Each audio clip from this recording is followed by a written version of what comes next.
Clear. Welcome sir, welcome. बहुत बहुत धन्यवाद।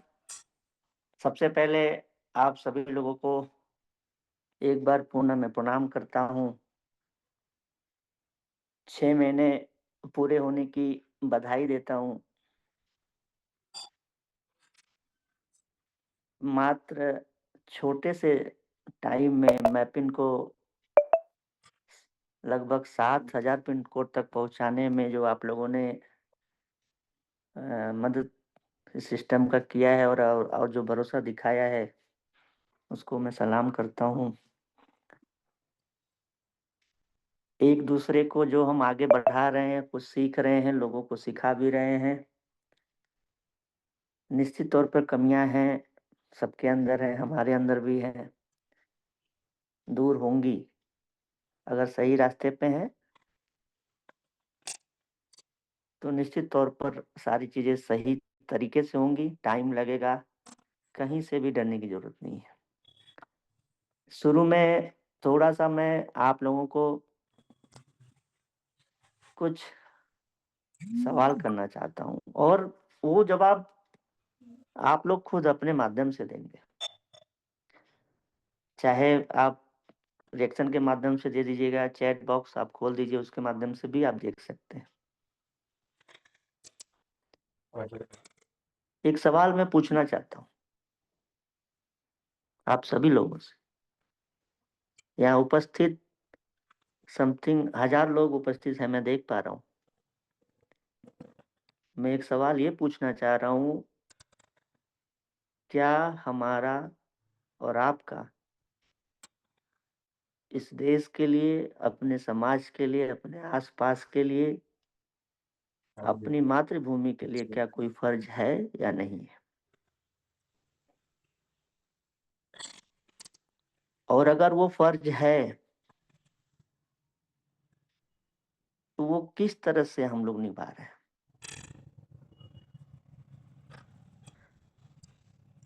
आज इसी मातृभूमि ने, इसी देश ने हमें जमीन दिया, हमें एक पहचान दी। मातृभूमि ने सब कुछ दिया, पर हम और आप क्या दे रहे हैं?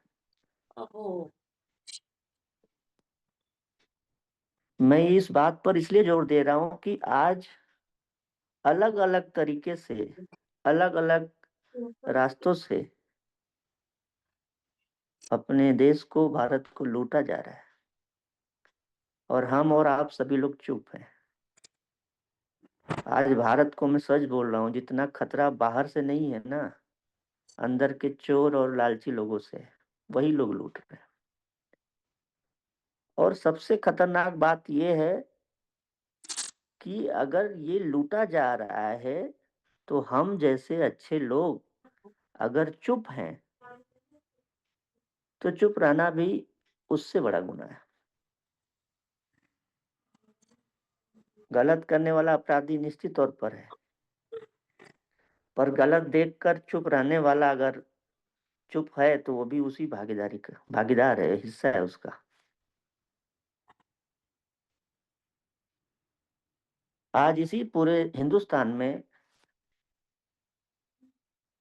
हमेशा से इंसान गलत नहीं है, सिस्टम गलत है। यह देश, आप सभी लोग ईमानदारी और मेहनत से भरे हुए लोग हैं। कभी भी ईमानदारी की कहीं कमी नहीं है। कमी है तो सिर्फ एक ऐसे सिस्टम की जो कहीं न कहीं उसका अभाव और उस गलत सिस्टम का प्रभाव आप दोनों लोग देख रहे होंगे, महसूस कर रहे होंगे। देशभक्ति जो है ना, वो सिर्फ नारों में नहीं होती। अभी 26 जनवरी आने वाला है, झंडा लगाने से देशभक्ति नहीं दिखेगी। हमें एक ऐसी व्यवस्था बनानी पड़ेगी, जो चीजें गलत हो रही है उसके खिलाफ लड़ना भी है। ईमानदार व्यवस्था बनाने से देशभक्ति हम दिखा सकते हैं अपनी। हम नहीं बदलते, हम नहीं बदलेंगे तो आने वाले हमारे ही बच्चे, हमारी आने वाली पीढ़ियां भुगतेंगी ना। आज अगर हम सभी लोगों ने अगर एक सही कदम, एक सही रास्ता, जो भी चीजें गलत हो रही उसके खिलाफ नहीं उठाया, तो हमारे ही बच्चे, आपके बच्चे आपसे, हमसे पूछेंगे कि जब ये देश लूट रहा था तो आप लोग क्या कर रहे थे। तो ये बात बहुत आप लोगों को लग सकती है छोटी सी है या फिर उबाऊ भी लग सकती है, लेकिन ये बहुत गहरी है और ये चोट करनी चाहिए। इस बात से चोट पहुंचना चाहिए। और अगर वो चोट नहीं लग रही आप लोगों को तो आप लोग मरे हुए लोग हैं, आप जिंदा नहीं है। मेरी बातों से किसी को कोई आहत हो सकता है। हर बदलाव संसद में थोड़े होता है। कुछ बदलाव हमारे अंदर, आपके अंदर, हम सबको मिलकर लेना होता है, समाज तभी बदलता है। रोज रोज एक ही बात, एक ही मीटिंग, पैसा पैसा पैसा। मीटिंग सिर्फ पैसा नहीं है। ये मीटिंग पैसे के लिए नहीं हो रही है, एक जिम्मेदारी के लिए हो रही है। आज की मीटिंग कमाई से ज्यादा जिम्मेदारी को समझने की है। और मैं इस बात को इसलिए बोल रहा हूँ कि पिछले 20 दिनों में या उससे पहले भी मैंने बहुत सारी चीजें ऐसी देखी कि लोगों ने अपने फायदों के लिए, लोगों ने ऐसे ऐसे लोगों को सिस्टम में ला रहे हैं, उनको बेवकूफ बना रहे हैं अपने छोटे से फायदे के लिए, जो कि कल को उनका रिलेशन, कंपनी का नाम, सब कुछ खराब करेगा। और वो व्यक्ति कोई किसी लेवल पे हो, अगर मैं उस व्यक्ति को समझ गया और पहचान गया तो फिर मैं कभी नहीं उस चीज को माफ करूंगा।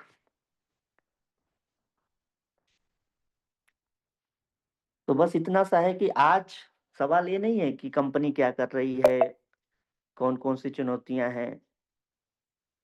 100% चुनौतियां हैं और मैं दावे से बोलता हूँ और अभी भी बोल रहा हूँ, हम लोग कॉपी नहीं कर रहे हैं। जिसको लगता है कि ये सिस्टम कॉपी कर रहा है, वो अपनी आंख पे जो पट्टी बंधी है वो खोल के एक बार देखे सिस्टम को। और मैं चैलेंज करता हूँ, हमेशा चैलेंज करता हूँ, कोई भी व्यक्ति अगर अपने आप को उस तरह से समझता है तो कहीं भी, लखनऊ ऑफिस, पुणे ऑफिस, कहीं भी आके मिल सकता है और सारी चीजों को खोल के दिखाया जाएगा। गंदे लोगों के लिए कोई जगह नहीं, सिस्टम उसी तरह से काम करेगा। यूजमी की अगर मैं बात करूं, आप सभी लोग यूजमी को जिस तरह से आगे, हम सभी लोग मिलके आगे बढ़ा रहे हैं, आप लोग उसमें बढ़ चढ़ के हिस्सा ले रहे हैं। इस बात को लोगों को समझाना पड़ेगा कि ये एक इकोसिस्टम है। मैं बार बार इस बात पे जोर देता हूँ। हिंदुस्तान में लीडिंग सेक्टर की अगर बात होगी, कौन कौन से सेक्टर लीडिंग हैं? आपके पास दुनिया का सब कुछ मोबाइल में, क्या नहीं है? आप चैट चैट जीपीटी से पूछिए, आप गूगल से पूछिए, जेमिनी से पूछिए, कौन से सेक्टर हैं जो राइजिंग हैं, कौन से सेक्टर हैं जो आगे बड़े होंगे। और आप ध्यान से देखिए, यूजमी ने डिजिटल चीजों को भी रखा है अपने साथ, केवाईसी वेरीफाई कर रहा है। एक ऐसा प्लेटफॉर्म जो लोगों को ला रहा है, वो फिनटेक का जो प्लेटफॉर्म कह लीजिए या डिजिटल प्लेटफॉर्म कर लीजिए, वो मैपिन है। पूरे हिंदुस्तान में, दुनिया के किसी भी कोने में, दुनिया की भी अगर बात करेंगे और हिंदुस्तान के कोने कोने की बात करेंगे तो आपको मूवमेंट दिखाई दे रहे हैं ट्रकों के और बाकी चीजों के। वो शिपमेंट आ रहे हैं, जा रहे हैं।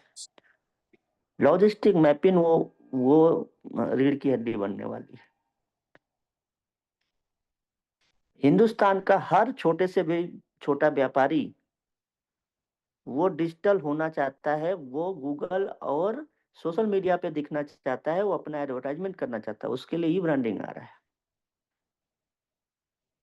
गांव के छोटे छोटे किसानों को कैसे मदद किया जाए और उनके प्रोडक्ट को कैसे बड़े लेवल पर, बड़े व्यापार या बड़े व्यापारी तक या बड़े मार्केट तक पहुंचाया जाए, उसके लिए ग्रामोलॉजी का जो सपना बुना जा रहा है। मर्चेंट को कैसे जोड़ा जाए, छोटे छोटे मर्चेंट को, उनके द्वारा बनाए गए सामान को हिंदुस्तान के कोने कोने तक कैसे पहुंचाया जाए। आप ध्यान से देखेंगे तो इसी यूजमी में कम से कम 4 से 5 सेक्टर ऐसे हैं जो हिंदुस्तान के लीडिंग सेक्टर में आते हैं। और अगर ये बात हमको और आपको समझ में नहीं आ रही है तो ये बहुत बड़ा दुर्भाग्य है। आज हम सभी लोग मैपिन को थोड़ा सा क्लियर मैं रखना चाहूंगा आप सभी के सामने। जैसा कि मैपिन एक शब्द है जो कि बाकी के लीडर अपने तरह से सब कुछ परिभाषित करने की हमेशा से कोशिश करते हैं और बहुत अच्छी तरीके से उन्होंने मैपिन को रखा है। एक एक ऐसा सिस्टम अगर आप यूजमी को देखेंगे तो वो क्या है, एक डिजिटल इकोसिस्टम है। लेकिन मैपिन उसका एक फिजिकल बैकबोन है, मतलब लॉजिस्टिक बैकबोन जो कि फिजिकल होगा। और मैपिन यूजमी का जो ग्राउंड लेवल का काम है ना, उसका एक आर्म है। आर्म मतलब उसका एक भुजा है, उसका एक हिस्सा है। आप किसी बड़े पार्टी को देखिए, आप किसी बड़े सिस्टम को आप जब देखेंगे तो उसकी एक छोटी से छोटी इकाई एकदम बूथ लेवल पे काम करती है। बहुत सी ऐसी पार्टियां हैं जिनका कई तरह का यूथ लेवल का अलग से संगठन होता है। ठीक उसी तरह से ग्रामोलॉजी भी अपने आप में एक अलग तरह का बैकबोन होगा यूजमी का, जो कि उसको ग्राउंड लेवल तक एग्जीक्यूट करने का काम करेगा।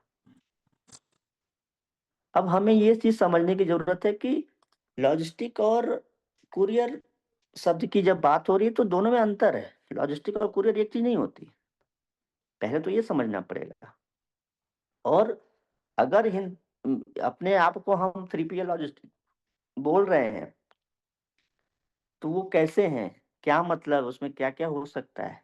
बातें हमेशा हुई हैं, लेकिन मैं जल्दी जल्दी से एक आप लोगों को थोड़ा क्लियर समझाने की कोशिश कर रहा हूँ। कुरियर का मतलब होता है कि जब एक छोटे से पैकेट को या किसी सामान को एक जगह से दूसरी जगह तक पहुंचाया जाता है। जैसे अगर हमें कोई मोबाइल भेजना हो तो हम उसको कुरियर कर देंगे, वो ट्रांजिट होकर डिलीवर हो जाएगा।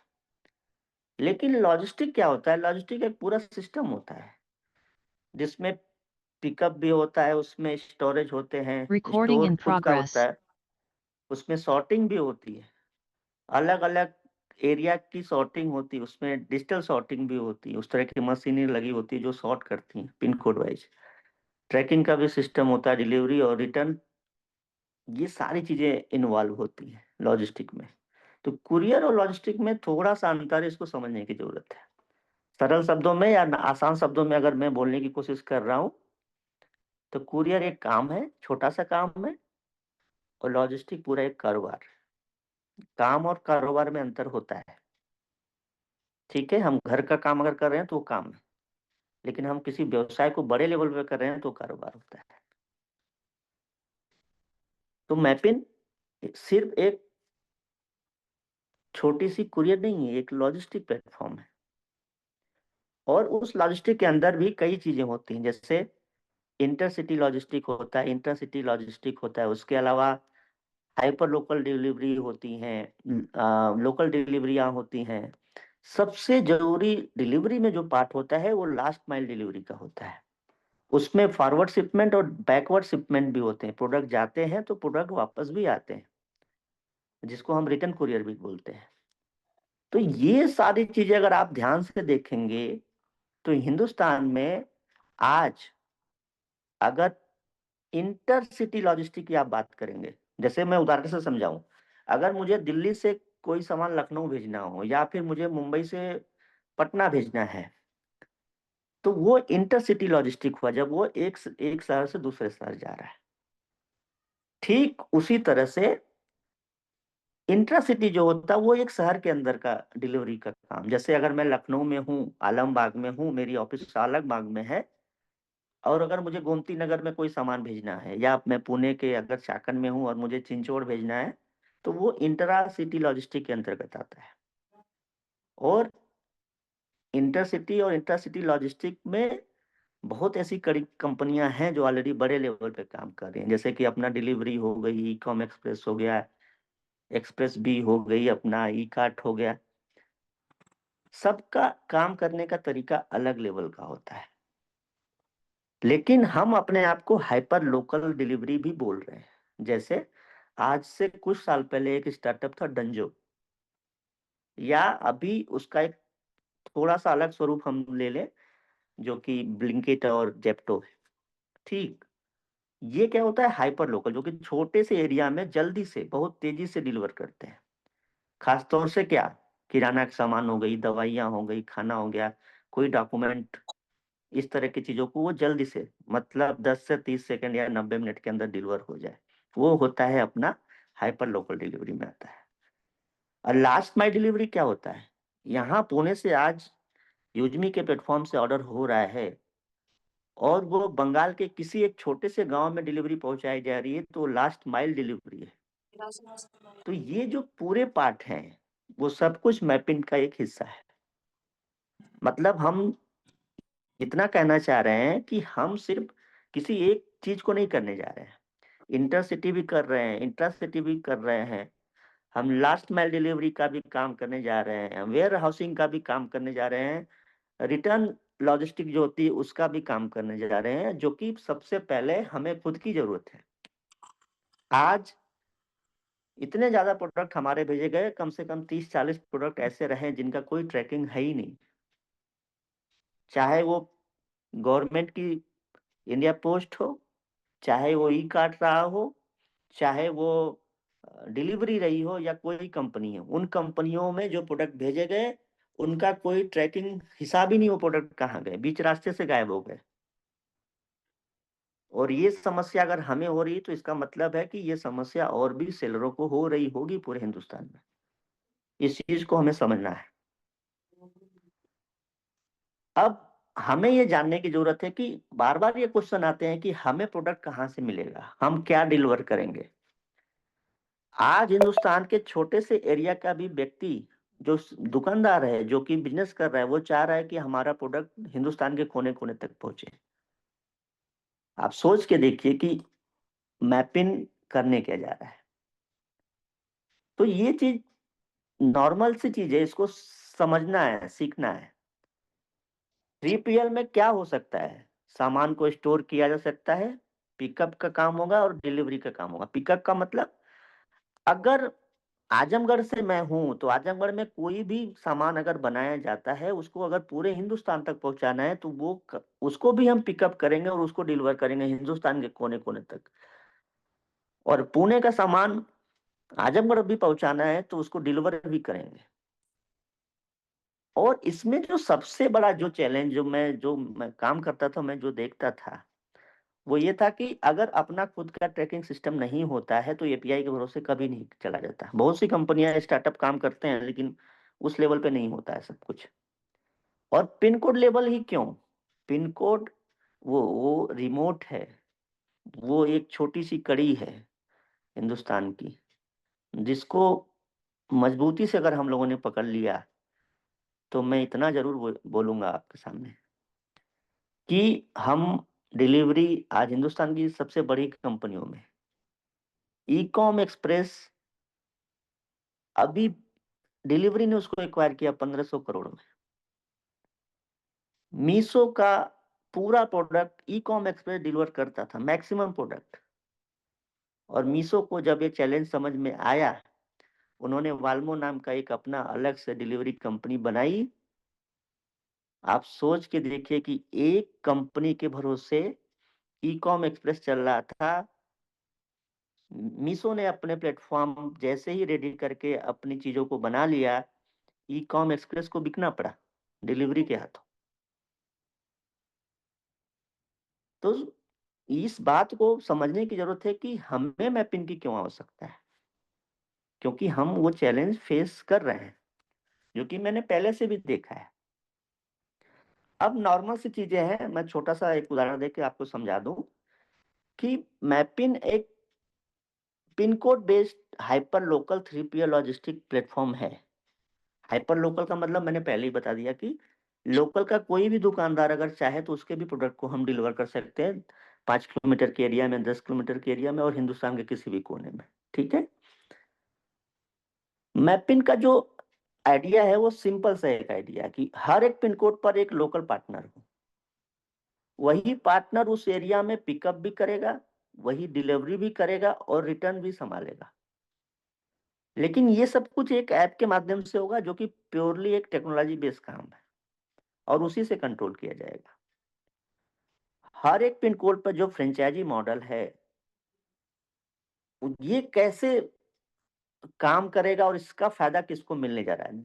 नजदीकी जो दुकानदार है, छोटे छोटे एमएसएमई जो हैं, जो छोटे छोटे बिजनेसेस हैं, जो छोटे लोकल ई कॉमर्स सेलर हैं, या हमारे भी प्लेटफॉर्म पे कोई अगर सेलर बन रहा है तो उसके भी प्रोडक्ट को हम वहीं से उठा लेंगे और तेज और सस्ती डिलीवरी कर सकते हैं अगर हम हर एक पिन कोड तक पहुंच गए। तो बड़ी कंपनियों में और अभी जो हम मॉडल ला रहे हैं इसमें अंतर है, इसको समझने की जरूरत है। जो बड़ी कंपनियां हैं जिनका मैंने अभी नाम लिया, इनका जो कंट्रोल होता है वो सेंट्रल वेयर हाउस से होता है। मतलब ये पूरे इंडिया को कुछ जोन में बांटती हैं। लेकिन हमारा जो कंट्रोल है वो लोकल पिन कोड पार्टनर है, जिसको हम डिस्ट्रिक्ट लेवल तक, मैक्सिमम बड़े लेवल की बात कर रहे हैं, तो उस तरह से बनाना चाह रहे हैं। इन दोनों में अंतर है। सेंट्रल लेवल का वेयर हाउस है, वहां से कंट्रोल करना और पिन कोड पार्टनर से कंट्रोल करने में जमीन आसमान का अंतर है। 2 से 5 दिन का डिलीवरी का टाइम लगता है सेंट्रल वेयर हाउसिंग से। अगर हम पिन कोड पे पहुंच गए अपने प्रोडक्ट को लेकर तो हम उनसे तेजी से डिलीवर कर सकते हैं और उनसे कम खर्च में कर सकते हैं।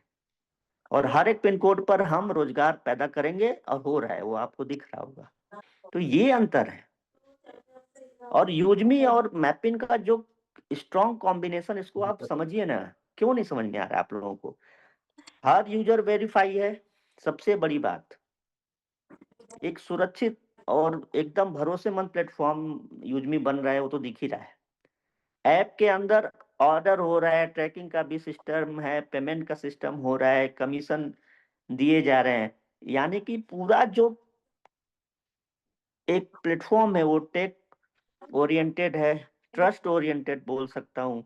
और लोकल पावर जब मिल जाएगा उसमें तो कौन रोक पाएगा? आप सोच के देखिए। स्कोप की अगर मैं बात करूं हिंदुस्तान में 19,000 पिन कोड, ये बार बार सवाल हो रहा है कि 29,000 है कि 19,000 है। आज हम लोगों ने 3 से ज्यादा एपीआई लगा चुके हैं। एपीआई एग्जैक्ट डेटा ही नहीं कोई दे पा रहा है। 19,000 पिन कोड ही अगर हम मान लें, वो छोटा नंबर नहीं है। आज 19,000 पिन कोड में ई कॉम एक्सप्रेस हो, ई कॉमर्स हो, क्विक कॉमर्स हो, सोशल कॉमर्स भी बोला जाता है, जो कि हम लोग सोशल मीडिया पे जो ऐड देते हैं, देखते हैं। D2C में जो ब्रांड नए नए बन के आ रहे हैं, जैसे ममा अर्थ बड़ा ब्रांड बना, शुगर कॉस्मेटिक कंपनी बड़ी बनी, तो कैसे बनी? उन्होंने छोटे छोटे लोगों से प्रचार कराया, वो D2C ब्रांड थे। इनको भी जरूरत है। अब तो लोकल दुकानदार को सबसे ज्यादा जरूरी है। और ये क्यों परेशान है लोग? क्योंकि डिलीवरी बहुत मांगी है और स्लो है। तो मैपिंग का फ्यूचर हाइपर लोकल के हिसाब से भी अगर देखेंगे तो रूरल और सेमी अर्बन को, जो इंडिया में जो भीड़ है और जो रोजगार देने का माध्यम बन रहा है, ये इस बात को समझने की जरूरत है कि ये बड़ा प्लेटफॉर्म बनेगा। मैं सिर्फ इतना कहना चाह रहा हूं कि इसी को इकोसिस्टम को समझने की जरूरत है, मैपिंग को समझने की जरूरत है। इसमें टाइम लगेगा, अच्छे लोगों की जरूरत है।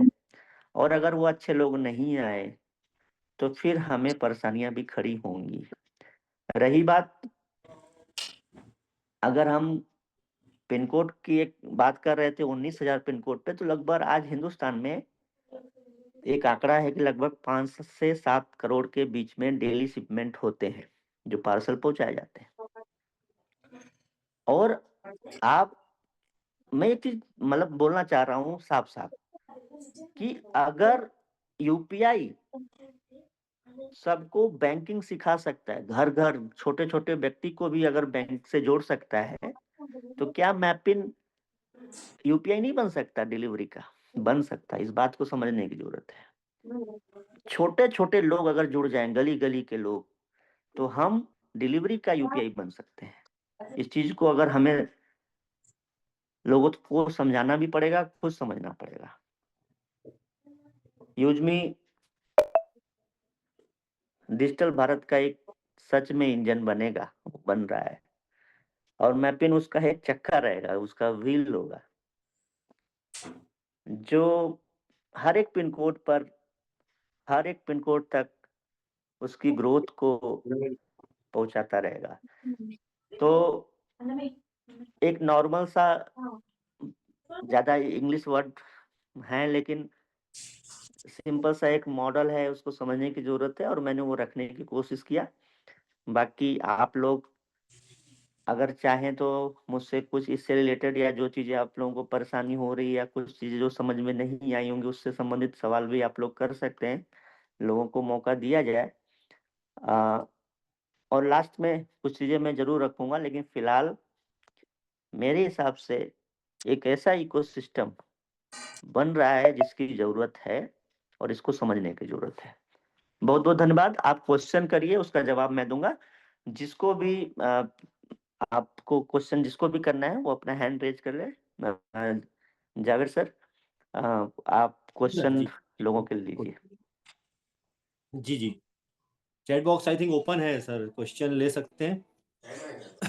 क्वेश्चन किसी के भी हो तो आज डायरेक्टली रवि प्रताप सर जो है क्वेश्चन के आंसर देने वाले हैं। तो आपको किसी भी तरह का कोई डाउट हो तो प्लीज क्वेश्चन कीजिए। तो आपके क्वेश्चन यहाँ पर मायने रखेंगे।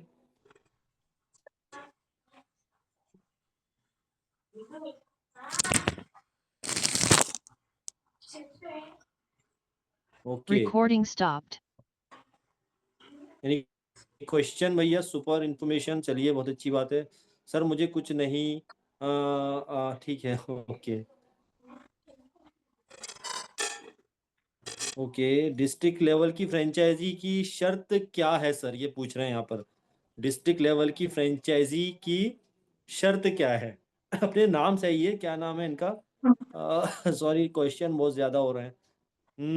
भूपेंद्र सिंह जी पूछ रहे हैं।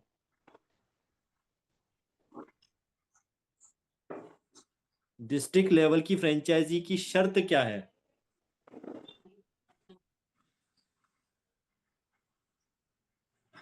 इसका आंसर देंगे सर?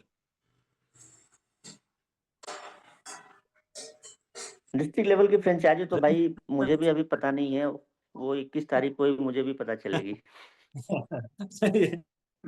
ये सही जवाब है भैया। ज्यादा जानना हो, ज्यादा आपके मन में इच्छा हो तो आप 19 तारीख को आइए, सॉरी 21 तारीख को इंदौर आइए। पेमेंट गेटवे कब चालू होगा सर? अभी हालांकि ये रिलेटेड है मैपिन से, बट सर इसका आंसर देना चाहेंगे। जेपी वर्मा जी पूछ रहे हैं पेमेंट गेटवे कब तक चालू? मंगलवार को पेमेंट गेटवे अगर मेरे हिसाब से हो जाना चाहिए अपडेट। अगर मंगलवार को नहीं हुआ तो कम से कम 10 दिन ये मैटर जाएगा, लेकिन मुझे उम्मीद है 90% मैं बोल सकता हूँ कि मंगलवार को ये कंप्लीट हो जाएगा। चलिए सर, 90 दिन का बोल रहे हैं अप्रोक्सली, आगे पीछे हो सकता है, तो बिल्कुल एकदम दिल पे मत ले लीजिएगा। उन्होंने बताया है कि 90% जो है मंगलवार तक हो जाएगा, ठीक है। तो ये अच्छी बात है। मैपिन ऐसे लोगों ने ले लिया है जिनको कुछ ज्ञान नहीं है, तो इसके बाद उनको बहुत प्रॉब्लम होगी। ये एक पूछ रहे हैं, कोई हमारे एक सर हैं, बाबा जी कोई हैं, बुलेट बाबा टू एवरीवन, उनका नाम ही खतरनाक रखा है इन्होंने। अब ये तो देखा जाएगा सर, ये तो कोई बात नहीं है, प्रॉब्लम तो नहीं है, सीख गए, लर्न करने वाली बात है, सीख जाएंगे। ये क्वेश्चन मैपिंग से रिलेटेड पूछेंगे आई थिंक, तो सही रहेगा। जैसा आप ये पूछ रहे हैं, ओम सिंह जी पूछ रहे हैं कि सर क्रिएटर बनकर क्या टास्क है रॉयल्टी इनकम रेगुलर शुरू हो? ये अभी कोई क्वेश्चन इसमें नहीं, चलिए आई थिंक इससे बहुत मैं पीछे। इसको थोड़ा सा आसान कर देता हूँ। और हाँ, जाफरी जी, जी अपने पैनल पे जी जो लोग अब तक ट्रेनिंग और सेशन लेते रहे हैं, जो मीटिंग लेते रहे, आप उनको लीजिए बारी बारी से, 2-4 लोगों को। उनके जो क्वेश्चन होंगे वो अलग ही लेवल के होंगे क्वेश्चन, और वो उस तरह से क्वेश्चन कर लें जिससे कि लोगों का क्वेश्चन उसमें समाहित हो जाए, ठीक है, तो आसान हो जाएगा। ओके। जी। सर एक्सप्लेन, एक ये क्वेश्चन पूछा है आई जी ने, सर अपने नाम से आएंगे तो बेहतर होगा। यहाँ पे क्वेश्चन पूछा है, इंटरसिटी लॉजिस्टिक और इंट्रासिटी लॉजिस्टिक मतलब ये दोनों में अंतर पूछ रहे हैं। अभी एक्सप्लेन कर दिया ऑलरेडी सर ने, तो इसका अभी थोड़ा सा कुछ रिकॉर्डिंग वगैरह होगी, आप बाद में देखिए, सर ने बता दिया ऑलरेडी। इसके बाद में भैया आपके इन्फ्लुएंसर साहब है हमारे, एमडी खलीलुर साहब पूछ रहे हैं कि रीसेलर कब से प्रोडक्ट ऐड करेंगे, मतलब रीसेलर जो होंगे हमारे कब तक प्रोडक्ट ऐड कर सकते हैं, जो रीसेलर आएंगे हमारे वो कब तक प्रोडक्ट Recording in ऐड कर सकते हैं, progress. उनका कहने का मतलब है। सबसे पहले तो इसके बारे में क्या बोलेंगे सर? सबसे पहले तो ये समझना होगा कि रीसेलर तो हम ही लोग हैं, जो इस प्लेटफॉर्म को दूसरे तक पहुंचा रहे हैं वो रीसेलर है। रीसेलर नहीं, सेलर होगा। सेलर अकाउंट बनाए जाएंगे, फरवरी से सेलर अकाउंट बनने शुरू हो जाएंगे। हाँ जाफरी जी, एक्चुअली वो मैं एक सेलर सवाल करना अकाउंट है, आप रीसेलर। हेलो। हाँ क्या बोल रहे थे मुजफ्फर भाई, कुछ बोलो आप। मैं सवाल करना चाह रहा था एक। जी हम्म। सर, ये मैपिंग का जो फ्रेंचाइजी होल्डर रहेगा, इसको क्या अलग से कोई सॉफ्टवेयर लेना है, या इंटरनेट, कंप्यूटर, प्रिंटर, और कितनी बड़ी जगह की शुरुआत में रिक्वायरमेंट रहेगी इंटरनेट से रिलेटेड, और इंफ्रास्ट्रक्चर, फर्नीचर वगैरह, ये सब कुछ सवाल लोगों के मन में है। तो शुरुआत लेवल में रहेगी या बाद में इसे कुछ करना होगा, और इसमें ये सब उसको उसके लेवल पे ही करना है या कंपनी कुछ प्रोवाइड करेगी? जाहिर सी बात है सर कि आप अगर ये सवाल कर रहे हैं तो आपने भी मार्केट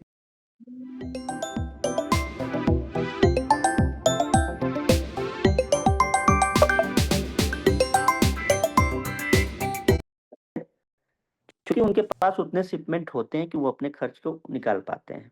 जाहिर सी बात है कि शुरू में सवाल स्वाभाविक सा है कि लोग अपने उस खर्च को कैसे निकाल पाएंगे। तो अगले 6 महीने तक, मैं साफ साफ बोल रहा हूँ, अगले 6 महीने तक डिलीवरी का कोई भी काम आपको नहीं मिलने जा रहा है। तब तक सिर्फ और सिर्फ verification, merchant verification, QR code, sound box, इस तरह के जो कैशियर पार्टनर बन रहे हैं उनको वेरीफाई करने से संबंधित यही काम मिलने जा रहे हैं, और पूरा सिस्टम डिजिटली होगा। रही बात कि आपको जगह की जरूरत है कि नहीं है, अगर अपने पूरे पार्सल को, जो कि हमारा इंटरनल खुद का पार्सल है, अगर वो आपके पास पहुंचाए जा रहे हैं, तो आपको भी पता है कि अभी शुरुआत में उतने ऑर्डर नहीं है, यूजर पिन कोड पे उतने हैं नहीं कि आपको उतने ऑर्डर पहुंच रहे हैं। ठीक है, तो शुरुआती 6 महीने तक आप इस चीज से बेफिक्र रहिए कि किसी भी उस तरह की जरूरत है। लेकिन 18,000 19,000 पिन कोड जिस तरह से हम बात कर रहे हैं, और अभी मैं बताऊं जिस दिन ये लॉन्च हुआ था 1800 पिन कोड के करीब रजिस्टर्ड हुए थे। हम लोगों के पास 2 बड़ी कंपनियों ने टच कर दिया था प्रकाश सिंह के माध्यम से, जो कि अभी इस प्रोजेक्ट को लीड कर रहे हैं। उनका था कि लगभग मतलब इंडिया में 300 से ज्यादा उनके पिकअप सेंटर होंगे जहां से उनका बैटरी का काम है, और बैटरी का डिस्ट्रीब्यूशन जब होता है तो उसका कलेक्शन का काम है। तो वो काम हमें 1800 पिन कोड पे मिल गया था। आप सोच के देखिए कि जब हम 19,000 पिन कोड पर होंगे तो इस तरह के छोटे छोटे बड़े काम हमें मिलेंगे। बस हमें उस लेवल पे लोगों को एजुकेट करने की जरूरत है। और जो एक सवाल था कि लोग, अच्छे लोग नहीं आए हैं, कोई बात नहीं, अच्छे लोग तो यूजमी में भी नहीं थे पहले दिन, आज हो गए ना। 6 महीने में अच्छे लोग आ गए ना, 100 200 500 लोग। ठीक उसी तरह से अगले 6 महीने में मैपिंग में भी लोग, अच्छे लोग आ जाएंगे। और अगर किसी ने 2,500 रुपए इन्वेस्ट किया है, अगर मैं उसको इन्वेस्ट के नजरिए से देखूं, तो जब अच्छे लोगों को इसकी कीमत पता चलेगी और अच्छे लोगों को ये समझ में आएगा, तो जो व्यक्ति अभी अच्छा नहीं समझ पा रहा है, जो नहीं कर पाएगा, वो उसको ट्रांसफर भी कर सकता है और उसको उसके बदले पैसे मिलेंगे। तो उसका कहीं से भी कहीं उसका नुकसान है नहीं। और मुझे ऐसा नहीं लगता कि कोई व्यक्ति अगर सीखने की क्षमता रखे और सीखने की ललक रखे तो कोई काम इतना मुश्किल होता है।